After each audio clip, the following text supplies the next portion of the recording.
This video interview is with my book editor. We sit down to talk about the book editing process and the creative writing process and behind the scenes in creating an illustrated novel. Today we're going to be talking mostly about Anira and the Spirit of Magic, which is my newest release illustrated novel. If you're here watching this in March, it is currently live on Kickstarter.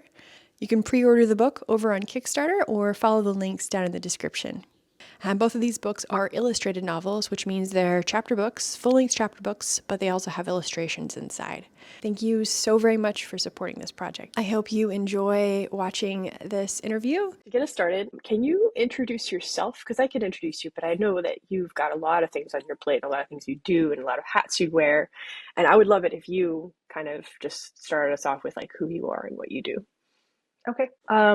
Well, my name is Callie Stoker, and my company is called The Manuscript Doctor. I've been doing this for a little over 15 years. My company, I opened it up 8 years ago. And as I got into editing, I found that there was language editors spoke, and there was language that authors spoke, and they didn't match up, especially when it came to writers coming and wanting help with their manuscripts, but editors are taught to correct, not necessarily to teach. And so big reason I opened up my company and do what I do was to fill that gap and meet authors where they are in their writing process and to help them grow in their skills so that after they're done working with me, they have added another tool to their toolbox. So that's really what I enjoy doing, what I love doing. And the big payoff for me is seeing my clients grow and be able to get on the page what has been stuck on in their head. I think it describes really well how much you've helped me as far as like coming alongside what I'm kind of trying to create and trying to put into words, and then really teaching me more about the writing process and not just redlining everything, which I think is definitely helpful, but having the teaching element in there has been fantastic. I wanted to talk a little bit about kind of diving more specifically into the projects that you've worked with me on, and kind of wanted to talk a little bit about how we've evolved this project from the initial drafts into the final version. How did we kind of craft this story, which was just in my head and just had ideas and like illustrations around it, into something that was actually like a draft that was readable? Because I feel like we sort of followed a formula. But at the same time, there was many times there where it was kind of like there was an ambiguous ending for a lot of the story, or like a lot of pieces eventually had to get wrapped up. But it's so vague, and like nobody ever gets to see that part of the process. How do we Right. We worked through, you can do an edit where your editor reads through the whole thing, and that's very helpful. Or what we did was we worked through it chapter by chapter. And that means we're meeting often, so we're talking a lot. And so I can ask you, how does this thing end? Where do you see this story going? What happens in the later chapters? So that I have that perspective. That. Yeah. I think that helped with getting stuck a lot too, because I wouldn't have to move past my stuck points. I could just be like, well, we're going to meet in a week. We'll just talk then. And like I can move through the issues live on a call or whatever. Yeah, it broke things down to more manageable pieces and helped focused on the scene at hand, while also, beginnings and endings and middles of stories and scenes all have a relationship to each other. And that's what can make writing so difficult, is that there are these invisible threads that should be tying all the pieces of the story together. And it's my job to keep those in my head. And so as I'm reading, I'm wondering, okay, well, is this setting up what's going to happen? Or it set up that this was going to happen and I'm here and nothing's happening? Or it set it up, it happened, what's going to happen next? That's the job of the ending. So I'm like keeping a tab on all of these things. I have kind of like a checklist in my head as I'm reading a scene to make sure that we're hitting all these spots. And when we weren't, I'd leave you a little comment. Yeah. Say, this needs to be set up. At your checklist. So I think a really easy example, because nobody's read the novel yet, because, or at least by the time they watch this, they might have gotten a few like samples of like the first chapter. But an example, we had a little short kind of, I guess, storyline, a mystery storyline of like the main Hmm. character has like this encounter with like some ghost type characters. We are kind of introduced to them again, and it's like sprinkled throughout. But Hmm. you were able to track the first time I mentioned that in chapter 2 or something like that, chapter 3. And then it appears several times. But I'm just amazed at how you're able to remember that random, fine little detail amongst all the other things we're working on. The main character, her whole story arc and her Hmm. mission and her development with her mentor and stuff like that. But then at the same time, there's like all this underlying stuff happening. How do you track, because you said you have it in your head, do you make very meticulous notes?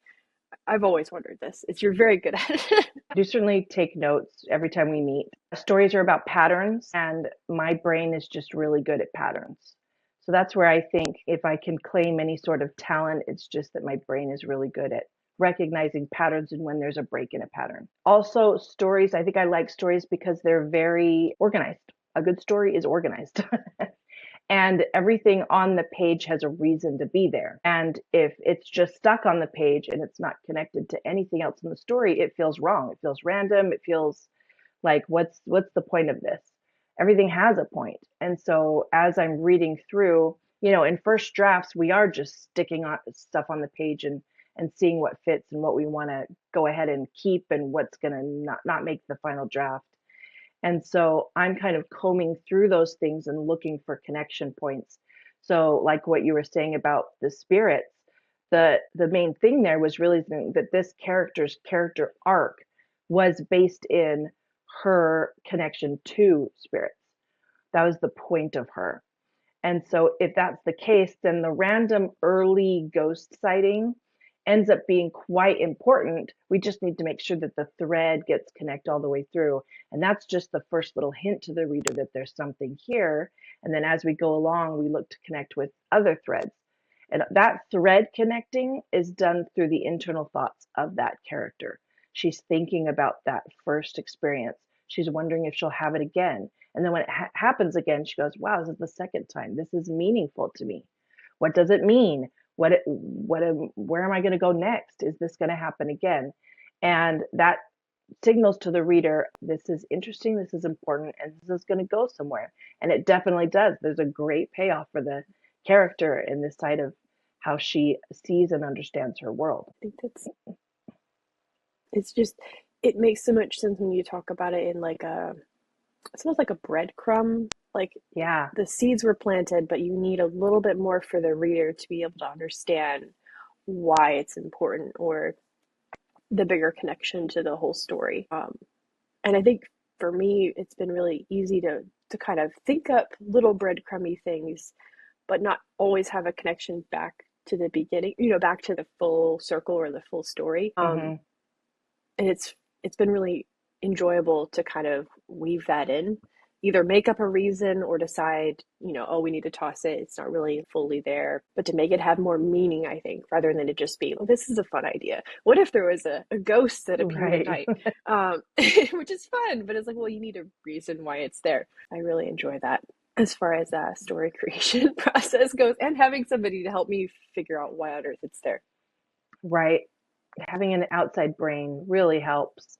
And, Yeah. I'm a big proponent that, what I do is expensive. And if that's not something you can do right now, you have other people in your life who can be that outside brain you can share your story with. And that is very valuable. Have Mm-hmm. them ask those Yeah. questions to you, have them point at places in the story and ask what the purpose of it or where it goes. It can get you to think about it. Yeah. I think even just having it read back to you in a lot of ways can kind Hmm. of make you think about it outside of your own head. Well, I'm sitting down as a first time reader. What is going on?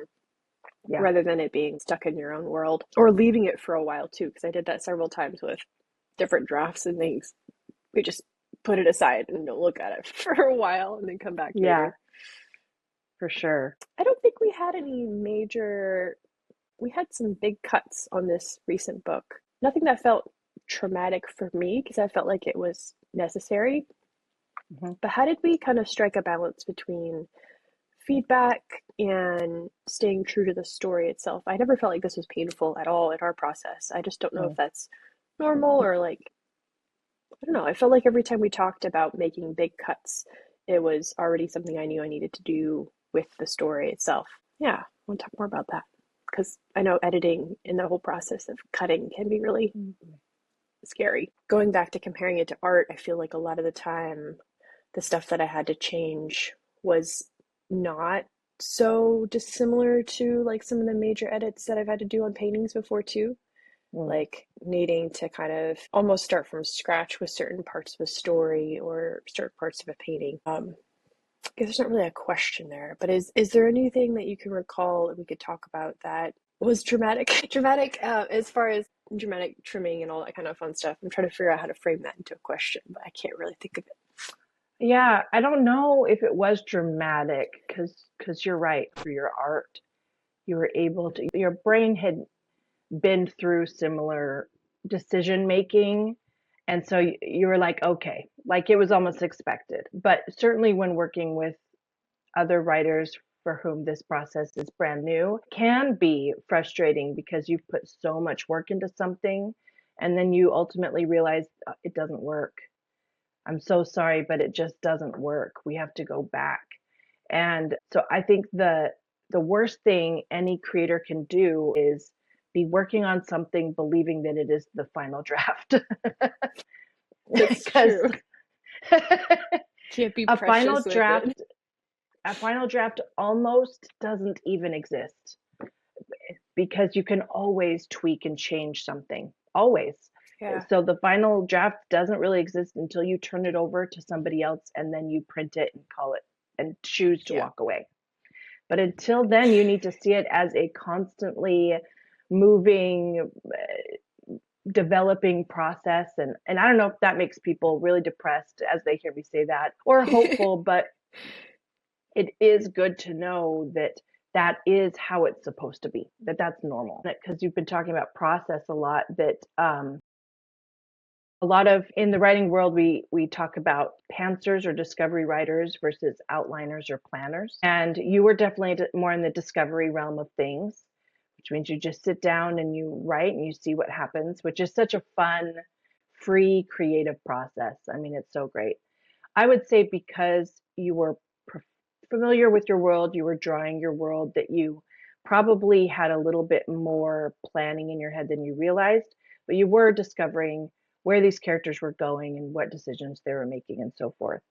And so when I get that writing, it's kind of my job to help with the organizational process of we've got this wonderful raw material on the page, but stories are very structured and have a pattern and have a reason for being. And so a lot of what we did was taking the characters and say, okay, Anira, what is she in charge of? What side of the story is she in charge of? And we talked about how she was close to nature and that spirituality again. And then Naya, what part of the story is she in charge of? What is she caring about more? What is she thinking about? And we talked about logic and her interest in this technology that had died.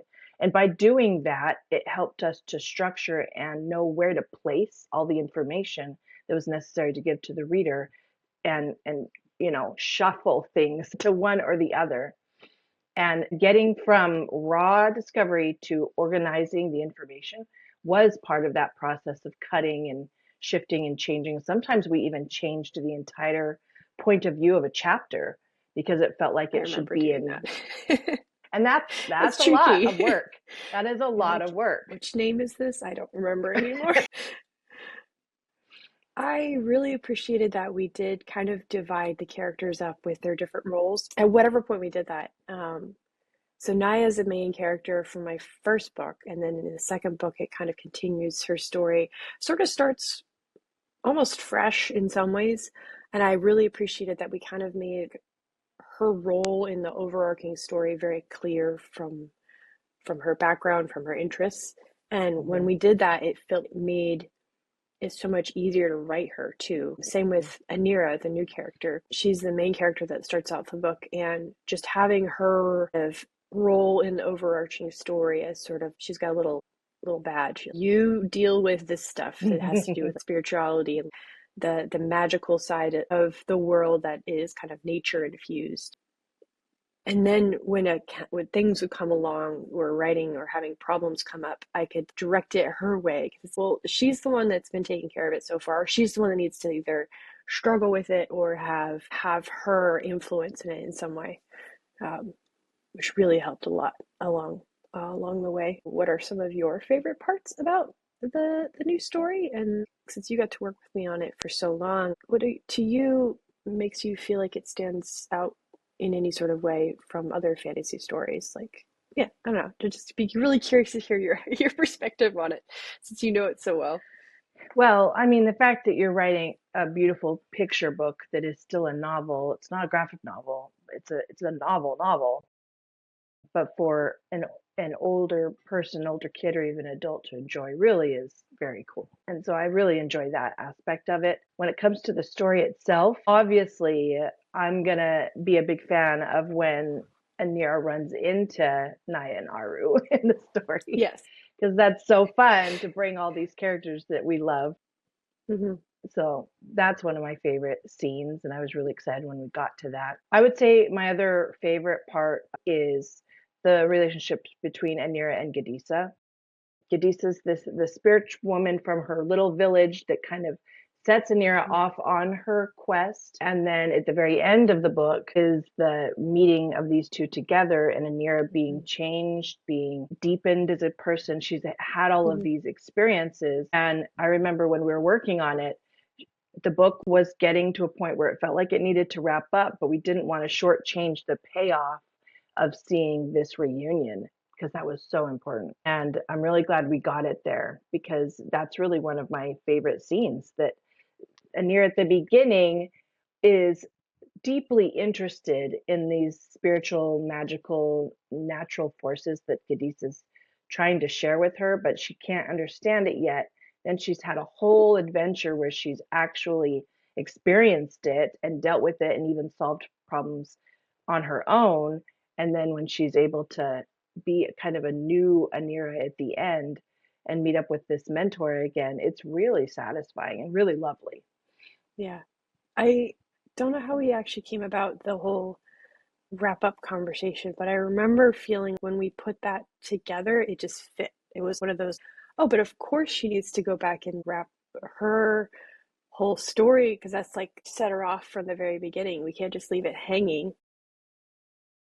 Um, and I very much enjoyed writing the bit of tension that comes with that relationship. I think I didn't realize, it's easy to write or want to have everything happen happy to your characters and everything to be peaceful and calm, but without all the drama and the tension that happens with relationships, specifically to people that are close to you, I think it can get kind of dull. So, and hers is one that I feel could potentially, even more so in the next book, be more of a kind of building thing. Yep, there's still more to play with there.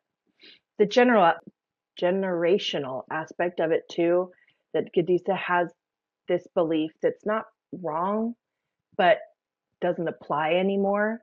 And Anira had to set out in the world to understand that and come to this new belief and new realization, and bringing that back home is such an interesting and human experience. We're all raised in the bubbles of our family, and then we set out in the world, whether it be college or something that takes us out to explore other ideas and cultures and wakens up our brain. And sometimes we bring them home and they're rejected, and sometimes we bring them home and they're celebrated. But that was very relatable.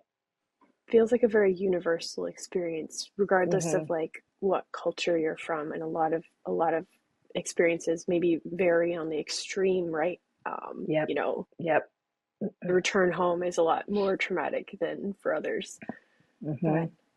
yeah, like where I grew up, a lot of my experiences were around everything is about family and everything is about like respecting your elders, and like Hmm. that's sort of the hierarchy for a lot of the Anira's like whole culture and stuff. And so I was hoping that could resonate with a lot of people, which I know it Definitely. resonates with me too. I had a couple questions about how has it, well, we already kind of discussed these ones. I was curious how my role as an author and an artist has influenced our working relationship. And we kind of talked about the process of making a story is very similar to painting.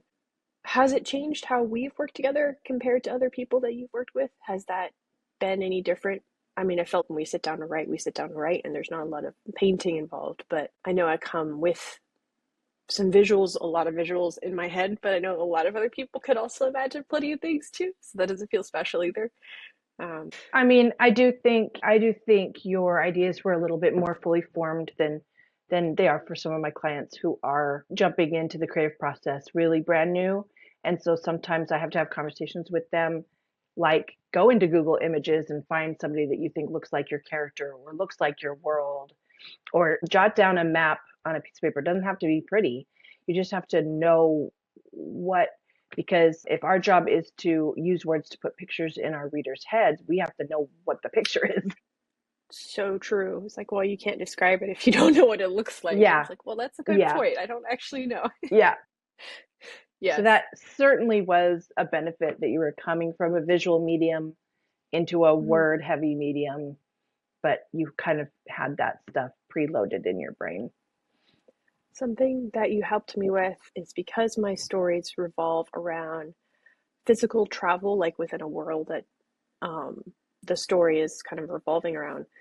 I felt like having a map early on, just a basic idea of like, here's a town, we're going from point A to point B.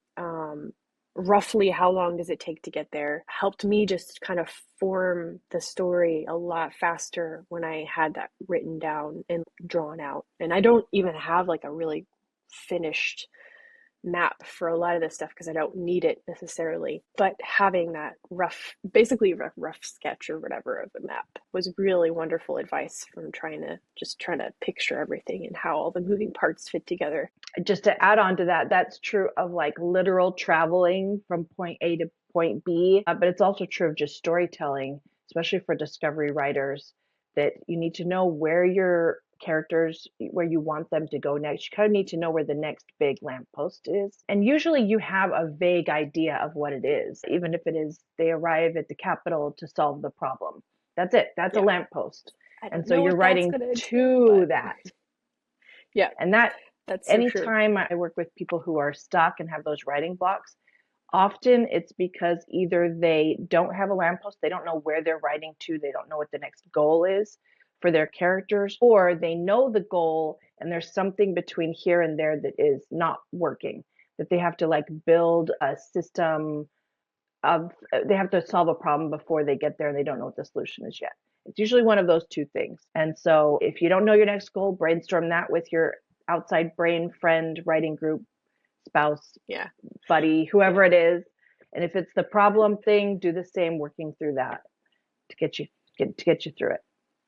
Visualizing it, um, I did a lot of note cards on the first book as well, Great. just having it sort of in a physical form of some way, just to be able to move it around. Like you're saying, there's the big goals and big cards versus like the detail underneath about like what on earth actually happens.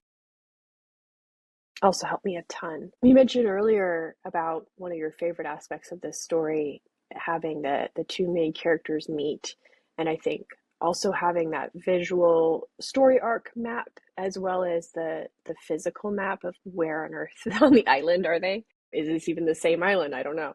I think having those really helped me kind of align their meeting because it was really tricky to try and determine there's these two stories and I could take a really long time to tell both of them solo, but I also need them to meet up because that's the ultimate dream team is to have these two characters be able to solve the bigger problem. But trying to balance it where I felt each were given enough time also really tricky, and not wasn't shortchanging one over the other because there was more action in this one versus less action in that one. Um, that was very challenging too, but I think having that kind of visual helped sort of balance it. And also, we did the back and forth. Every other chapter is the different characters, so that did help with pacing. But It's a Yeah, lot of work to try and balance. I think we talked about how every point of view character you add, you're like writing another story. Yes. Oh, That yeah, is absolutely. how much heavy lifting it takes to really pull off another point of view character from beginning to end. So, early first books, it's good to write with one point of view character and get used to one and Mhm. then build on that because that is how much work you have to do. Well, you have to have the same pieces. You have to have this whole backstory for them. You have to have their like relationship to the characters built up. You have to have their story arc included to wrap up. So yeah, that totally makes sense. Like it could be its own book without anybody else involved. Um, yeah. I want to kind of finish off with a couple of questions. Do you have any favorite parts of working with me? You've kind of talked about like favorite character things, and were there any particular world building things that came up or characters? Any sort of things you're more excited about for this next book in particular? It sure is fun working with an artist because when it was Aru the Fox Dragon, Hmm. you describe it on the page and then I got to see your drawing of Aru and they matched up Yeah. really well. Yes.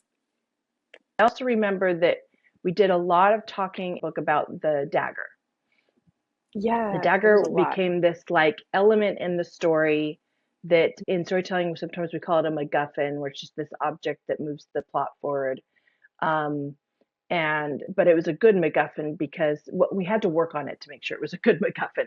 Yeah. A bad MacGuffin, moving the plot forward, but at the end it ends up not mattering at all. But a good one is one that actually has like thematic weight to it and importance to the story and the character. And so I remember working through storyline and mystery of the dagger quite a lot throughout the story and making sure we were getting all those points so that it did matter. And again, that was another thing she brings back to Gadisa, and it matters there too. And it even opens up something to explore in the future, which I'm Yeah. looking forward to if there's space. Same. Good. Please, that would be fun. I would like to. So that process was really fun because it's kind of a minor side element in the story, and yet it's so Yeah. interesting, and it has so many touch points with Anira's contact with the spirit world, her Hmm. relationship with Gadisa, her trust in Gadisa, her understanding of who this person she thought she was, and maybe it's not. All of this, it just held so much to it. And then the real payoff for me was months and months later on your social media. I saw you share a video of you drawing the dagger, and I was like, there it is. That's That's what it it. is. Yeah, yeah. It's so It was pretty. tricky. I was like, what does this look like? I have an idea, but I don't actually have a picture of it yet. So that was very fun. Yeah, excellent. Excellent. The story around like the whole dagger, as far as creating an object that was a magical object. So in the story, there's this dagger that the main character, spoilers, goes out and finds, and it was just really hard to balance. Okay, this character has her own skills and abilities. I don't want to take those away by giving her something that's magical that can do its own thing. I needed some rules around it, and it was a lot of the rules around like how does this dagger work with her abilities, or how does it enhance her abilities, which is what it does.